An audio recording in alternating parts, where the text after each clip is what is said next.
안녕하십니까. 한 주간의 경제 이슈를 짚어보는 임혁의 경제 이야기입니다.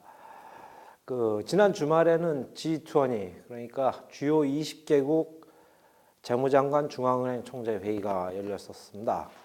그래서 국제 금융시장의 방향타를 제시할 것으로 이렇게 기대를 모았었는데요. 먼저 회의 결과를 간단하게 요약해 보겠습니다. 이번 회의에서 회원국들은 세계적인 저성장 국면을 타개하고 금융 불안에 효과적으로 대응하기 위해서 각국의 모든 정책 수단을 총동원한다라는 공동선언에 합의했습니다. 특히 경제를 회복시키는 데 있어서 기존의 확장적인 통화 정책만으로는 한계가 있다는 데 인식을 같이 하고 각국이 보다 적극적인 재정 정책을 펴나가자라고 의견을 모았습니다. 또 각국의 거시 정책이 세계 경제에 부정적 영향을 끼치지 않도록 신중하게 조정하고 명확하게 소통하자고 합의했습니다. 이 부분은 각국의 자국의 이익만을 위해서 환율을 인위적으로 인하한다든지 이런 걸 지양하겠다라는 그런 뜻이 담겨 있는 것입니다. 그리고 아울러서 IMF, 각 지역의 지역별 역내 금융 안정망, 그리고 각 개별 국가 간의 통화 스왑, 그리고 외환 보유고 같은 현재의 글로벌 금융 안정망이 적절한지도 각국이 점검을 하고 개선 방안을 논의하기로 했습니다. 특히 IMF 재원이 충분한지 점검하기로 해서 만약의 사태에 IMF가 최후의 대부자 역할을 할 수 있는지 기능을 확인하기로 했습니다. 그러나 당초 이 회의를 앞두고 기대를 모았던 환율 안정을 위한 정책 공조에 대해서는 구체적인 거나 특별한 합의가 도출되지 않아서 다소 실망스러운 결과였다고 할 수가 있습니다. 그런 결과대로 이번 주 초, 그러니까 오늘 각 시장의 반응은 나라별로 조금씩 다르게 나타나고 있습니다. 먼저 중국의 경우를 보면 위안화 가치가 달러당 오늘 고시된 게 6.5452 위안으로 5일 연속 하락세를 나타냈고요. 그 영향으로 상하이 종합지수도 지난 주말에 6% 넘게 하락한 데 이어서 오늘도 3%가 넘는 하락세를 보였습니다. 이에 비해서 서울과 도쿄의 증시는 다소 혼조세를 보이면서 지난주까지 나타났던 관망세가 계속되는 그런 양상을 나타냈습니다.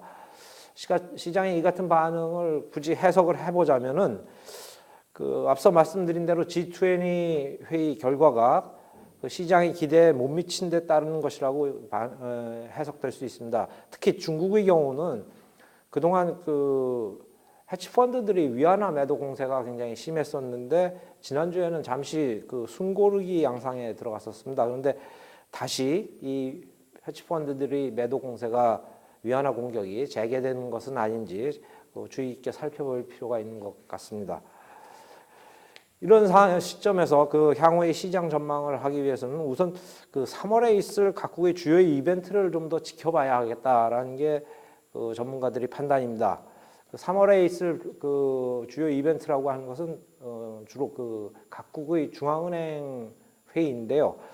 한국과 유럽 중앙은행, 즉 ECB가 다음 달 3월 10일, 그리고 일본 중앙은행은 15일 날 통화정책 회의를 개최합니다. 그리고 바로 다음 날인 16일에는 미국이 3월 연방공개시장위원회 결과를 발표합니다. 이 중에서 우선 한은금융통화위원회에서는 2월 회의 때 이례적으로 소수 의견으로 제시된 기준금리 인하 여부가 다시 한번 이슈가 될 전망입니다. 2월 회의 이후에 발표된 각종 실무 경제 지표들이 굉장히 좀 안 좋은 모습을 보였기 때문에 3월 회의에서는 기준금리 인하 목소리에 좀 더 힘이 실리지 않을까 이렇게 예상이 됩니다.